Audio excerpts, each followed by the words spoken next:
Olá, amigas, olá, amigos, irmãos que nos acompanham através dessa oportunidade de compartilharmos algumas questões a respeito da doutrina espírita. Nesse inicial momento, gostaria de agradecer imensamente, em nome da Cecília Caramés, a essa instituição, Grêmio Espírita Perseverança e Caridade, que nos fez o convite muito honroso para dividirmos com vocês algumas reflexões. A temática que nos foi apresentada para algum tipo de consideração é a de estendermos o bem. E eu gostaria de trazer algumas considerações a respeito desta proposta que sempre foi a proposta de nosso Senhor Jesus Cristo. Porque a humanidade conhece, admira, respeita vultos que, até entenderem e aceitarem o Cristo, poderiam ter sido considerados como indivíduos inconvertíveis. A história de todos eles vai retratar uma luta íntima, caracterizada por um período de transição em que, ao despertarem para a verdade de Jesus, do seu Evangelho, converteram-se em apaixonados por esta luz que verte do mais alto. Espíritos que buscaram honrar o Evangelho de Nosso Senhor, a sua mensagem imortal, entenderam-lhe a divina vontade e passaram a viver os seus ensinamentos com plenitude. Em cada um destes que foram exemplos, vimos o despertar da consciência e a transformação através dos tempos. Para cada um destes que estão espalhados por todo o planeta, como ícones, como modelos de perseverança, como modelos de caridade, não bastou, como não basta para nenhum de nós, apenas o ato do arrependimento. Seria necessário ir muito além. E estes que nos são colocados como exemplos foram muito além. Regeneraram-se, transformaram-se, resgataram até o último centavo, o último ceitil, os seus débitos com a própria consciência, com a lei divina. Foram salvos por este amor que não esquece a ninguém, porque assim se permitiram serem salvos. O tema em pauta nos fala desta proposta de estendermos um pouco mais as questões relacionadas ao bem para com o próximo e, por referência e por uma certa situação de analogia, estendermos o bem para nós mesmos.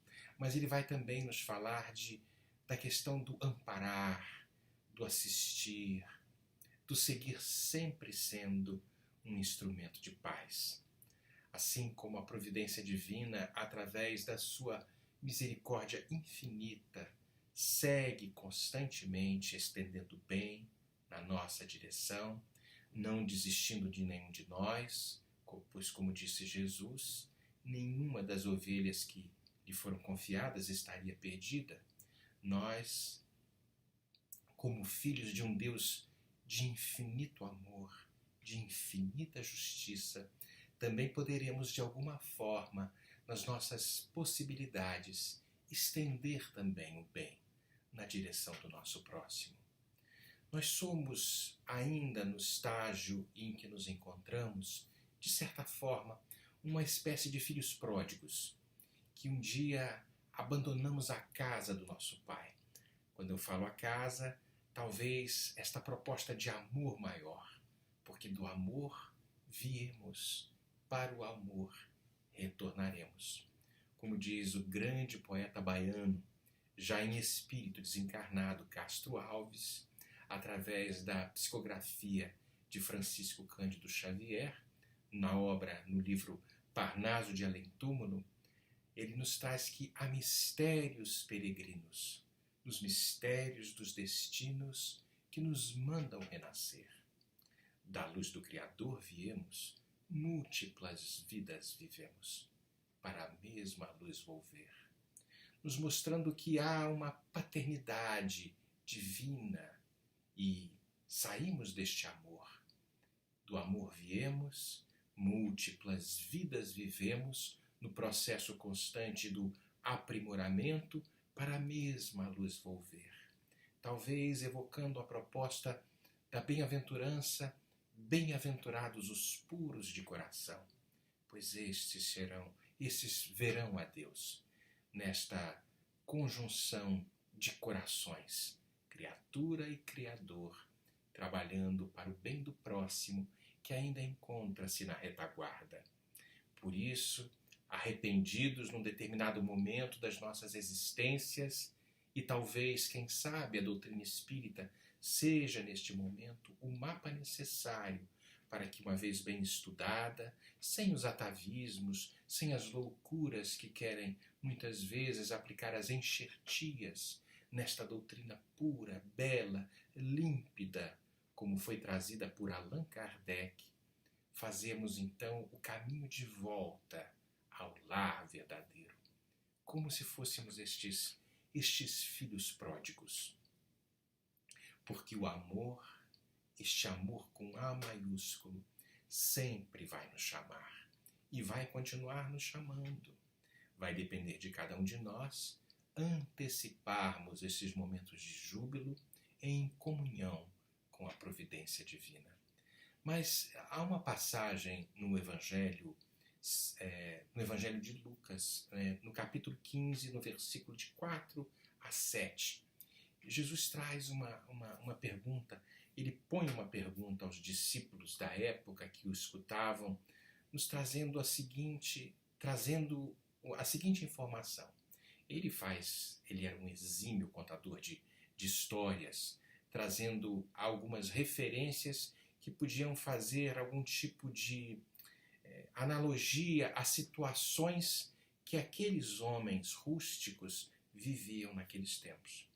E Jesus nos traz, nesse capítulo de Lucas, nessa passagem do Evangelho de Lucas, que um homem dentre vós, ele colocava desta forma, tinha, parece que 100 ovelhas, perdendo uma delas, deixa as 99 e vai atrás da ovelha perdida até que ele possa achá-la. E uma vez a encontrando, coloca esta ovelha sobre os ombros, chegando em casa, convoca os amigos, os vizinhos e diz para todos com muita alegria: que felicidade, porque eu achei a minha ovelha perdida. Aí ele vai e coloca no final: digo-vos que haverá mais alegria no céu por um pecador que se arrepende do que por 99 justos que não necessitam de arrependimento. Isso tem uma história, esse no Evangelho de Lucas nos traz a referência de que o amor vai sempre nos buscar. E ele vai se sacrificar entrando no deserto, tentando nos observar nessas nossas fugas ainda muito frequentes, fugindo das propostas de autodisciplina, de autodominação, para que um dia a beleza que existe dentro de cada um de nós, em germe, possa florescer. Então todos nós teremos este momento glorioso. Aí a gente aplica as palavras do dito popular de que o fruto só amadurece quando chega o seu tempo, pois assim como o mestre resgatou, por exemplo, Madalena à beira do abismo, dos vícios, da vaidade, tirou Zaqueu do despenhadeiro da ganância, Paulo de Tarso, Saulo de Tarso, encontra Jesus na estrada de Damasco, o Cristo em espírito, e convida-o a abandonar o fanatismo, a perseguição que fazia os cristãos. A afirmação do Mestre de que há mais alegria no céu por um homem que se arrepende de seus atos do que por 99 justos que não necessitam de arrependimento, joga por terra a crença inaceitável da condenação eterna e irremissível das almas, porque o amor sempre busca nos escaninhos da nossa alma algum momento de resgate, alguma situação que nos convide a fazer esta aferição de valores, refazendo a rota e o caminho para que a gente se deixe ser encontrado por este bom pastor que deixa aqueles que já estão organizados justos, como ele coloca, fazendo logicamente uma pequena adaptação no Evangelho de Lucas, para nos laçar no meio de um deserto. Esse deserto da nossa própria alma, esse deserto que ainda insiste em permanecer dentro de cada um de nós, pela nossa própria delinquência de não nos deixarmos ser encontrados pelo amor. Logo no frontispício da obra O Céu e o Inferno, uma mensagem que muito me chamou a atenção. E a obra O Céu e o Inferno é uma obra belíssima, ela é basicamente dividida em duas partes. Kardec faz nesta primeira parte uma análise, as diversas doutrinas religiosas fazem uma análise de como interpretam o céu e o inferno, trazendo também as considerações do Espiritismo, quais as diferenciações. E na segunda parte temos aí uma coletânea de mensagens de espíritos que se manifestaram na Sociedade Espírita de Paris, trazendo o seu estado no mundo espiritual. Há espíritos felizes, há espíritos endurecidos, suicidas, criminosos endurecidos, arrependidos, espíritos medianos. Há uma coletânea imensa de espíritos e aí nós podemos mais ou menos nos imaginar, se desencarnássemos hoje, aonde nos encontraríamos. E vamos perceber que nas mensagens que caracterizam os espíritos felizes, houve, sem dúvida, os momentos de sacrifício, os momentos de doação, os momentos de renúncia, para que no reino dos céus, nesta outra condição vibratória, no mundo espiritual, nós pudéssemos colher os frutos que angariamos com nosso próprio esforço enquanto encarnados. Bem, então, ali no frontispício da obra, existe uma mensagem do profeta Ezequiel, ali no capítulo 33, 11, e aquilo nos chamou a atenção, porque está ali, frontispício do céu e inferno. Juro por mim mesmo, disse o Senhor Deus, que não quero a morte do ímpio, senão que ele se converta, que deixe o mau caminho e que viva.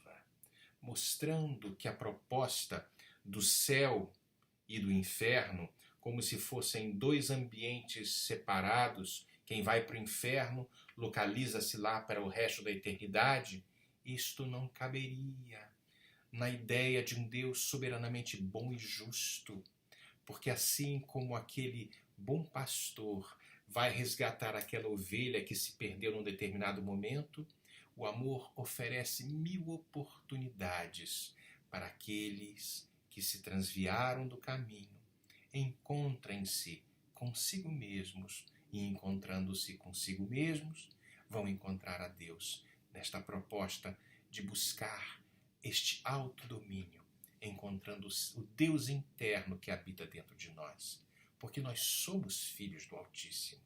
O nosso DNA é divino e por isso ele nos criou com possibilidades inimagináveis. Então, dando sequência, eu me lembro do Evangelho segundo o Espiritismo, ali no capítulo 27. No capítulo 27 ele nos fala a respeito do pedi e obtereis. E ali uma passagem específica, prece pelos mortos e pelos espíritos sofredores. E aí nós vamos ver que, segundo o dogma da eternidade absoluta das penas, nem os remorsos, porque estamos falando aqui desta questão do céu e do inferno. Então, se houvesse estas penas irremissíveis e fôssemos para o inferno por toda a eternidade, algo talvez estivesse ali não muito bem ajustado com aquelas primeiras perguntas do Livro dos Espíritos, particularmente na pergunta de número 13, os atributos da divindade. Então, para Deus, para esta lei de amor, todo o desejo de nos melhorarmos, se fôssemos adotar a esta teoria da eternidade do inferno, todo o desejo de nos melhorarmos seria algo de inútil, de total inutilidade, pois estaríamos condenados, nossos espíritos, a permanecer eternamente no mal.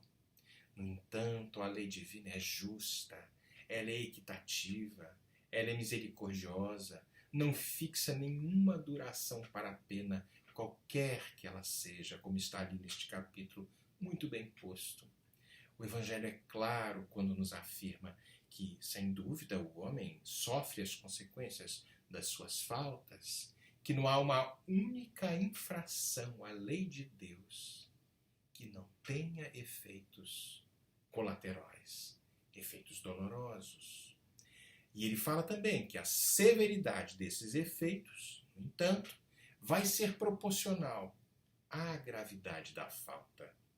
A duração deles, para qualquer falta, é indeterminada, pois vai ficar subordinada ao arrependimento e ao retorno da criatura ao bem. Mas é necessário também a reparação da infração. E é por isso que nós nos vemos submetidos a novas provas, nas quais podemos sempre, pela nossa vontade de fazer o bem, de estender o bem, como é a proposta da nossa palestra de hoje, da nossa breve fala de hoje, reparar o mal que anteriormente praticamos. Como nós podemos perceber, não basta nós querermos nos modificar. É imprescindível que haja uma vontade real, uma vontade firme e uma decisão absoluta de integrar-se nesta nova proposta de reabilitação. Porque o Deus que estamos falando, o Deus da doutrina espírita, o Deus de todas as religiões, é um Pai de amor. Ele não deseja a morte do ímpio, ele não quer a condenação do ingrato, do injusto, mas sim a sua regeneração, a sua salvação, nesse sentido pleno, a sua felicidade. Ainda que para isso tenhamos que retornar à Terra, esta escola abençoada da reencarnação, tantas vezes quanto forem necessárias, trazendo muitas vezes no nosso próprio corpo as marcas dos débitos para com a lei divina. O Livro dos Espíritos, na questão 1007 a 1009, Allan Kardec coloca uma série de perguntas aos espíritos superiores que poderiam merecer um destaque da nossa parte.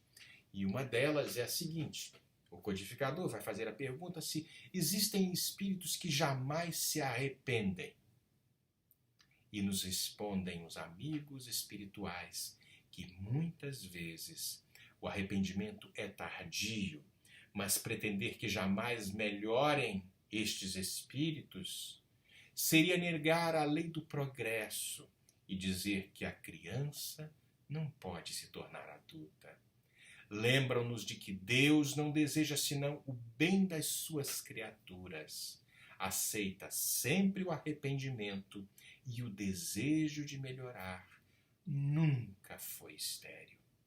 E aí concluem os bons espíritos que por isso as penas impostas jamais poderiam ser eternas, que isso seria a negação da bondade de Deus, lembrando-nos mais uma vez que a eternidade das penas corresponderia à eternidade do mal.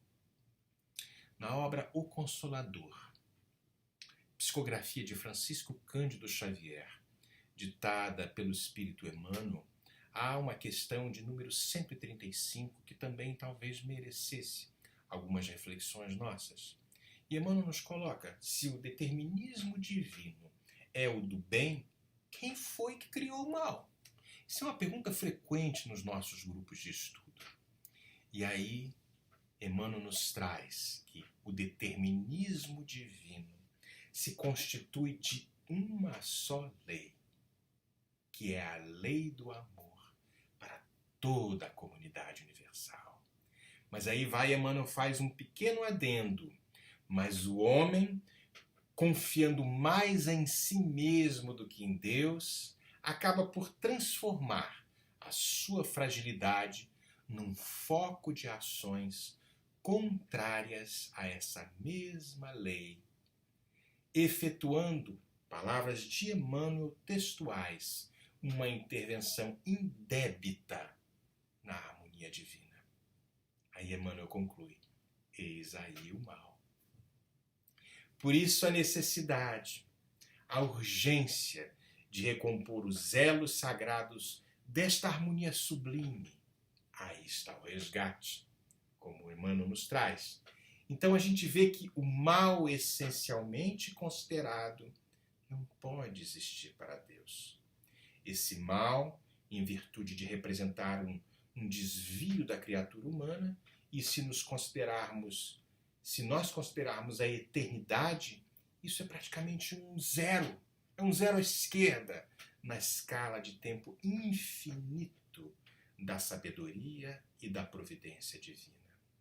O Criador é sempre um Pai generoso, infinitamente sábio, infinitamente justo, é amigo com A maiúsculo e considera os seus filhos, os filhos que se equivocaram, que se transviaram. E Emmanuel nos traz a seguinte expressão: como incursos em vastas experiências. Em vastas experiências. Muitos de nós poderíamos pensar: não, mas eu posso ter as minhas experiências, está tudo certo. Estaremos postergando esses momentos de felicidade e, quiçás, com certeza, estaremos angariando débitos com as experiências, talvez, que estejamos nos submetendo por livre e espontânea vontade, quem sabe atrasando a estes momentos de felicidade plena que estão aí, acenando para cada um de nós. Mas como Jesus e os seus prepostos são os cooperadores divinos, e eles próprios instituem as tarefas contra os desvios das criaturas humanas, focalizam os prejuízos do mal com a força de suas responsabilidades educativas, a fim de que a humanidade siga de forma reta no seu verdadeiro caminho, no caminho em direção a Deus. Tanto trabalho a ser feito aqui dentro, desta criatura ainda frágil, ainda complexa, que precisando ainda ajustar-se a estas propostas de autodomínio, porque aquele que consegue dominar-se encontra aos poucos o terreno solidificado para que ele possa caminhar sem afundar nos pântanos que muitas vezes somos nós mesmos que cavamos para nós mesmos. No capítulo 17 do Evangelho segundo o Espiritismo, e é um dos capítulos que eu particularmente mais gosto, há um item número 7, ditado por um espírito chamado Lázaro. Foi uma mensagem recebida em Paris no ano de 1863, intitulada O Dever.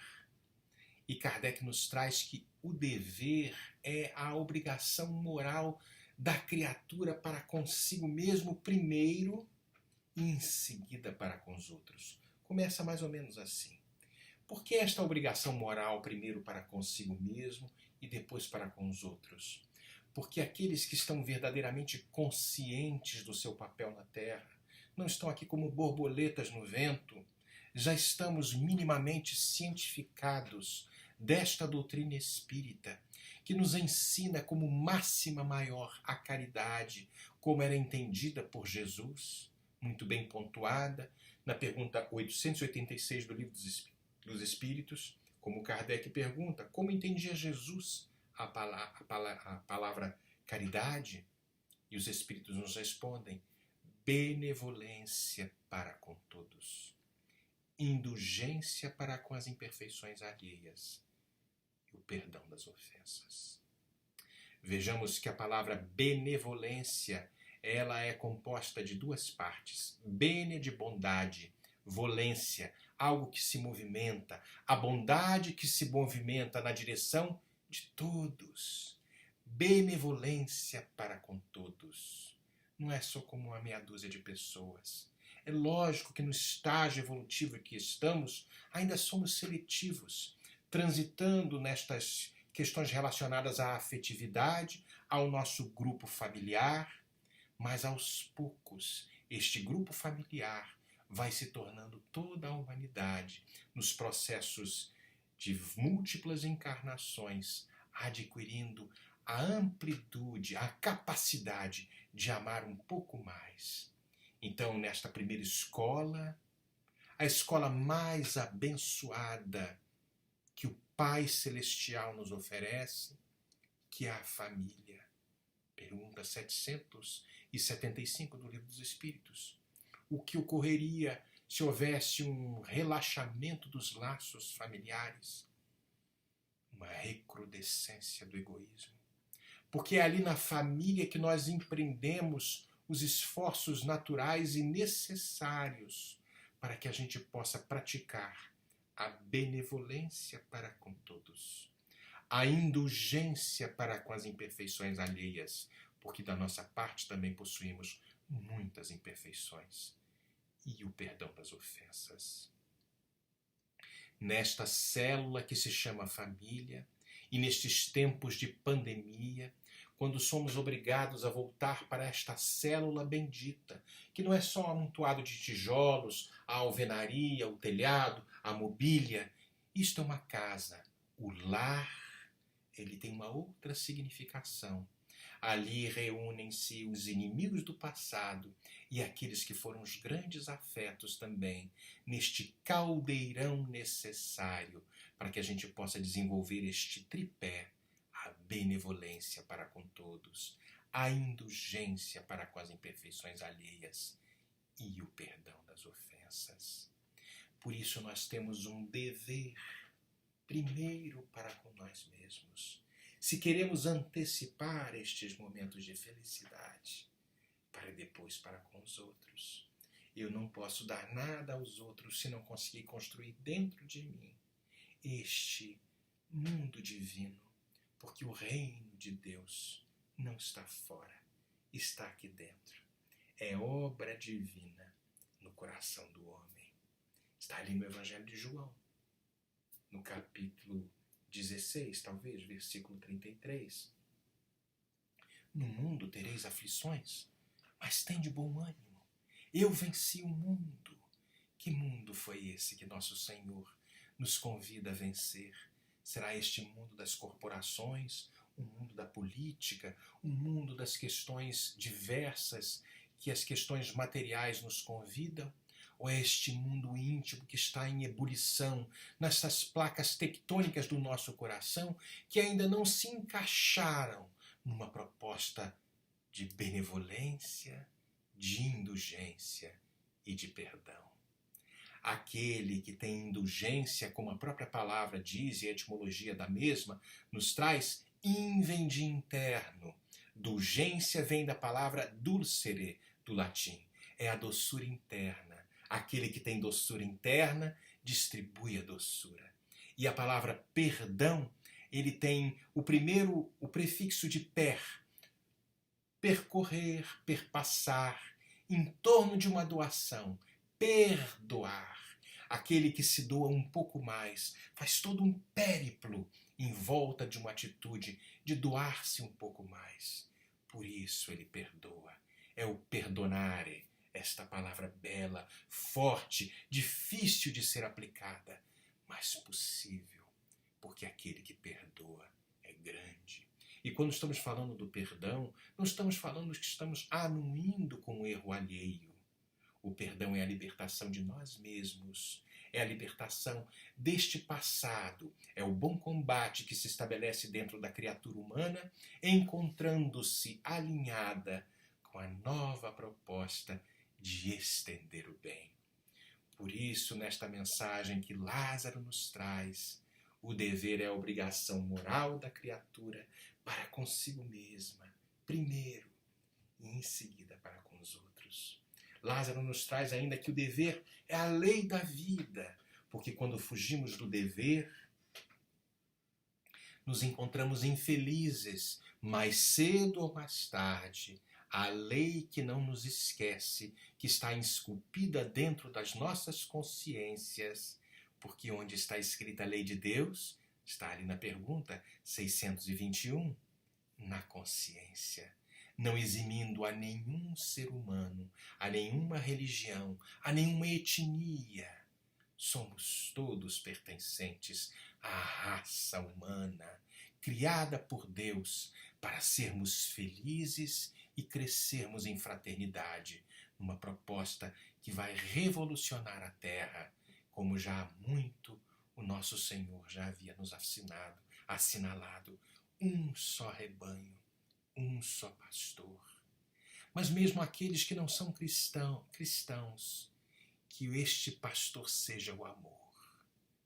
Seja o amor. Porque aquele que ama é feliz. Na ordem dos sentimentos, como Lázaro nos traz, o dever é muito difícil de cumprir-se, por achar-se muitas vezes em antagonismo com as atrações do interesse e do coração. Este dever bem aplicado, firme, de autodisciplina, ele não terá as testemunhas no mundo. As suas vitórias não estão sujeitas a ninguém e as derrotas, às vezes, a nenhuma repressão. O dever íntimo do homem, então, vai ficar entregue ao seu livre-arbítrio. Cada um de nós tem esta liberdade de agir. Iremos utilizar este livre-arbítrio com responsabilidade ou não.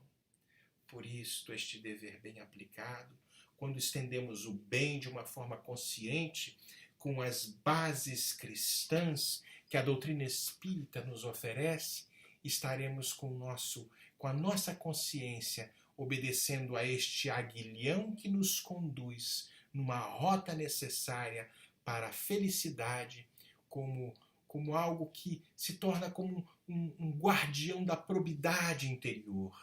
Este dever que nos alerta, nos sustenta, nos ensina o caminho da felicidade. Lázaro segue falando um pouco mais, que esse dever fielmente observado, ele eleva o coração do homem.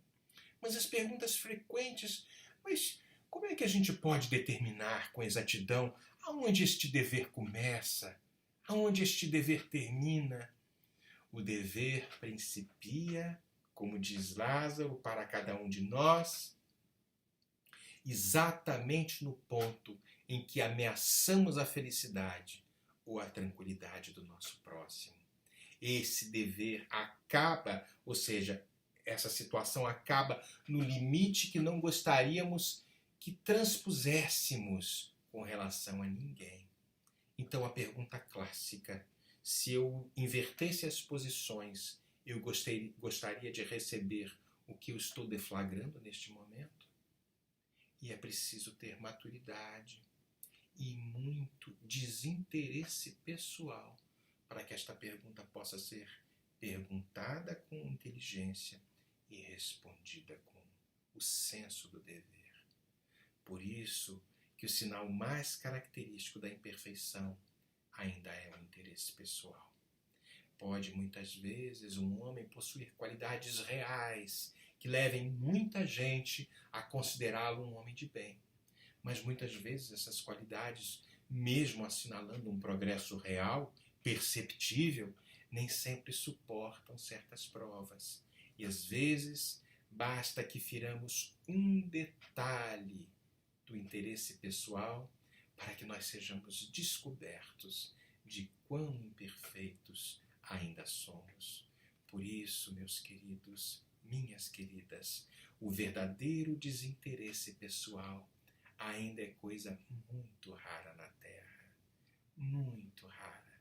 E nós vamos percebendo que há trabalho a ser feito, que há muitos steps, como a gente fala aqui nos Estados Unidos, muitos degraus a serem percorridos nesta marcha do progresso, que muitas vezes, nestas duas asas que nos elevam à condição de angelitude, lá na frente, bota tempo nisso, gente, mas caberá a cada um de nós antecipar este momento.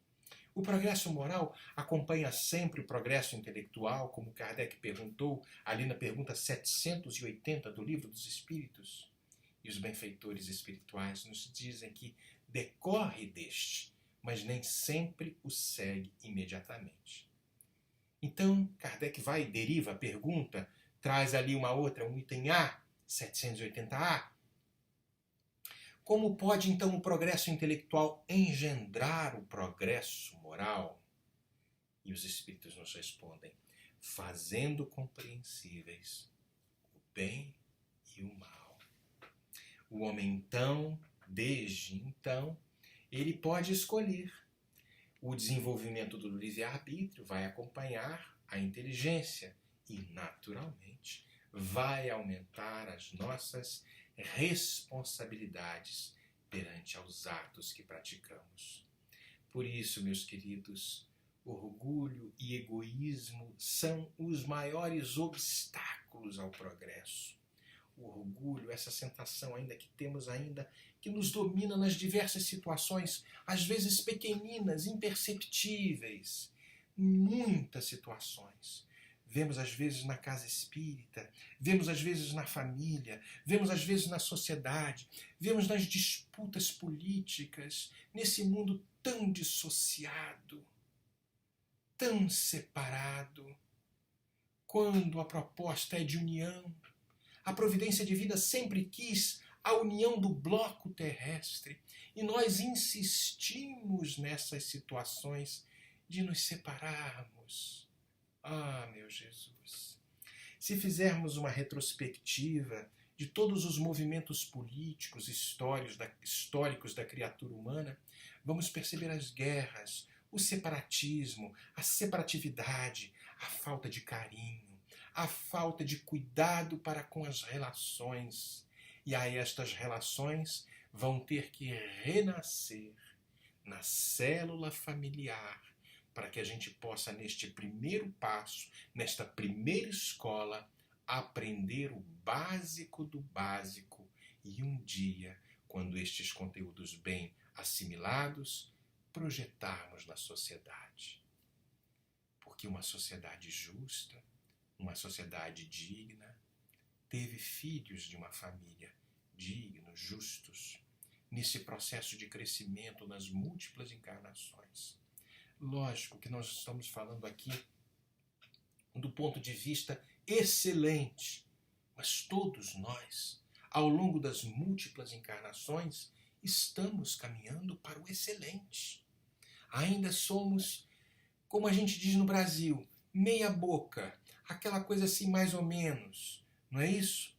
Mas aos pouquinhos, aqueles que fazem esta autoexaminação, como está ali na pergunta 919, quando Kardec pergunta qual o meio prático de nós conseguirmos fazer esses processos de autoexaminação. E Santo Agostinho, na pergunta 919A, nos traz que faça uma revista, ao final da noite, passe em revista as tuas atitudes.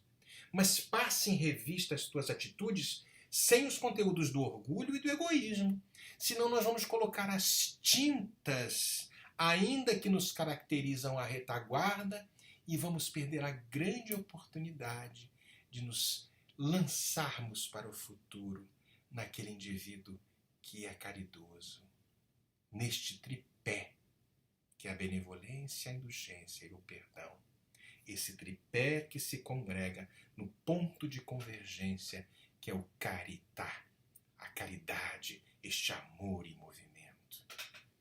E aí, neste trabalho sério, conciso, bem estabelecido, poderemos um dia, nestas múltiplas encarnações, nos consagrarmos homens de bem, mulheres de bem, indivíduos de bem, pessoas que fazem a diferença, pessoas que esforçam-se constantemente para alcançar patamares mais lúcidos, mais nobres, mais belos. Porque aí o homem de bem, como está também neste capítulo que muito aprecio, capítulo 17, no item 3, ele nos fala, sede perfeitos é o nome do capítulo, nos trazendo, nos assinalando a proposta de que poderemos ser perfeitos. Logicamente é uma perfeição relativa, senão criatura e criador estariam igualados, mas esta perfeição no ponto máximo do limite superior desta curva, para que a gente possa encontrar a este Criador. Bem-aventurados os puros de coração, pois estes verão a Deus. Numa perfeita simbiose de atitudes e de ações, não mais aqueles que buscam auxílio, aqueles que pedem constantemente por assistência, mas aqueles que auxiliam em plano maior ao Criador. Logicamente, nunca preterindo do auxílio, da força maior do Pai, que nos sustenta, que nos vigora, que nos traz a energia necessária, mas esse cordão umbilical de uma forma plena e bem estabelecida na ponte que nunca deveria ter se desfeito entre cada um de nós, pois somos todos filhos do Altíssimo. E aí sim, o verdadeiro homem de bem é aquele que vai praticar a lei de justiça, de amor e de caridade na sua maior pureza.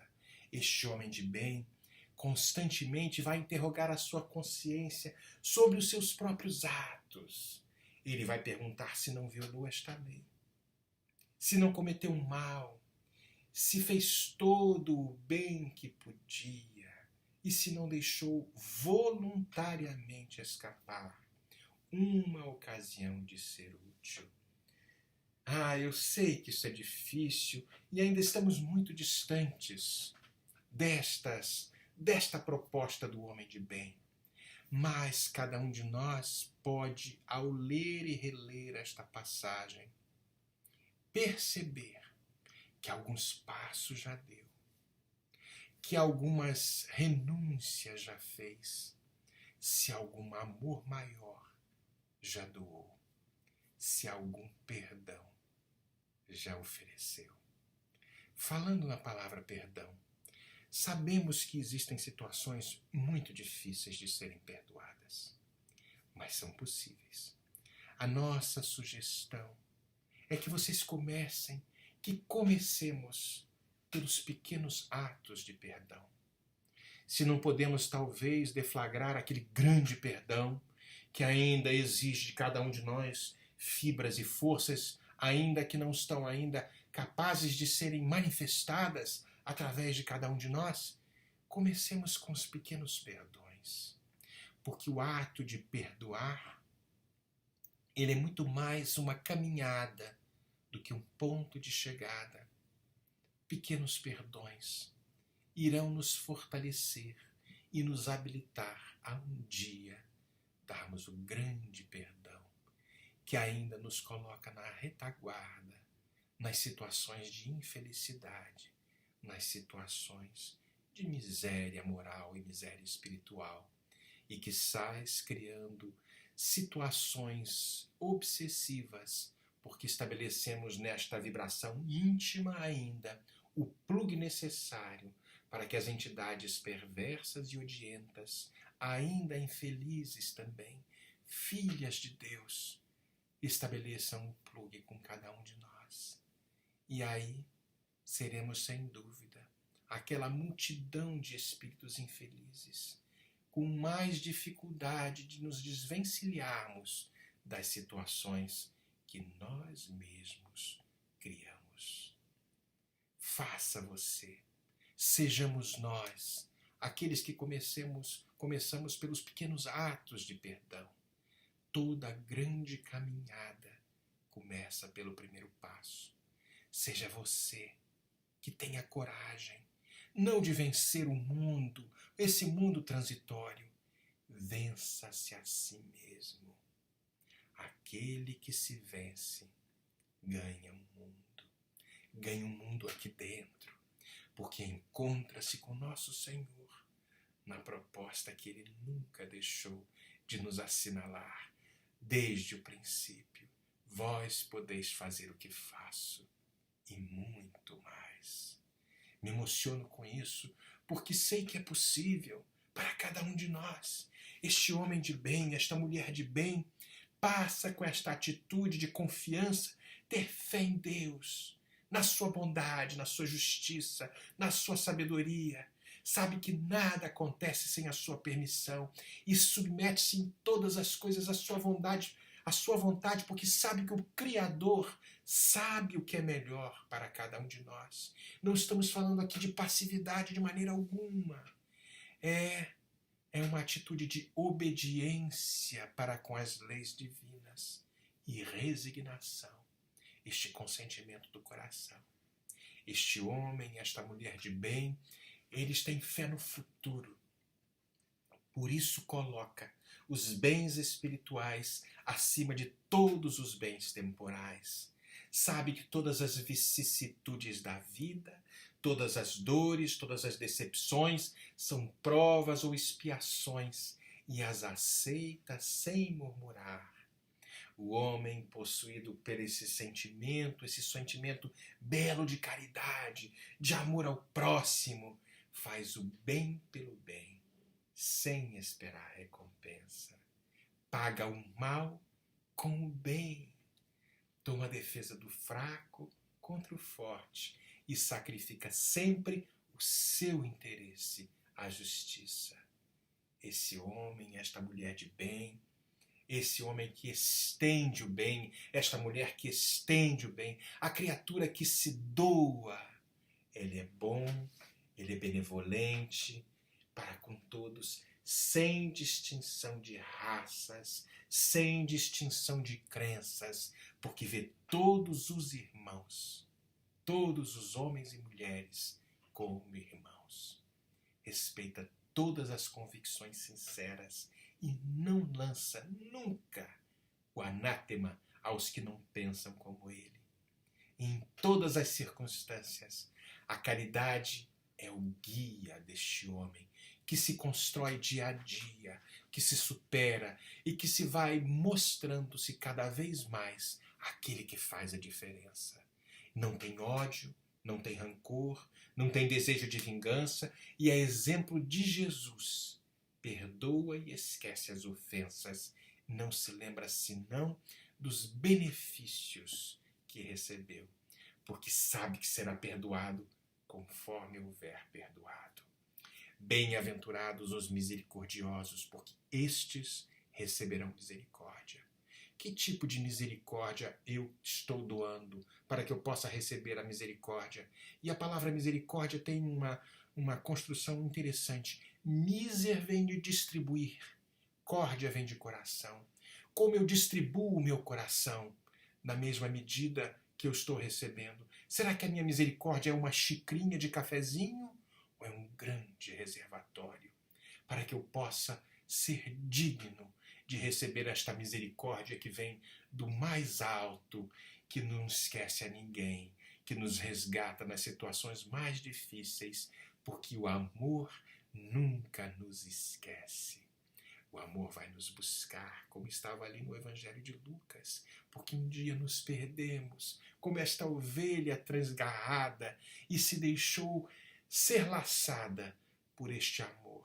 Talvez na figura da doutrina espírita, que nos explica os processos que estão relacionados às dores que vivemos, para que possamos, numa fé raciocinada, entender que tudo tem um propósito, e o propósito é de educação, de educação para a felicidade, de educação para a moralidade, de educação para sermos felizes.